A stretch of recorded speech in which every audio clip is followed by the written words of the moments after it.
একটা প্রশ্ন করছি, খুবই অদ্ভুত। একটা বাক্স আছে এবং বাক্সে একটা বিড়াল, আর সেখানে আছে কিছুটা বিষ।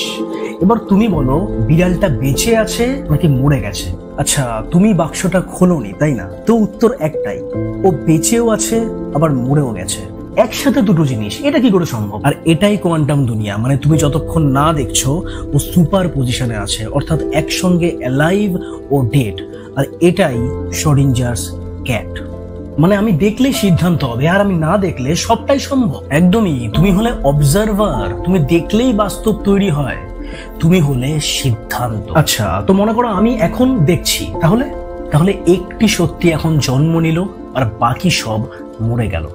অর্থাৎ তুমি যখনই দেখলে বিড়ালটিকে, হয় বিড়ালটি জীবিত অবস্থায় থাকবে অথবা বিড়ালটি মৃত অবস্থায় থাকবে। That's called Schrodinger's cat. তুমি না দেখলে কিছুই ঘটে না।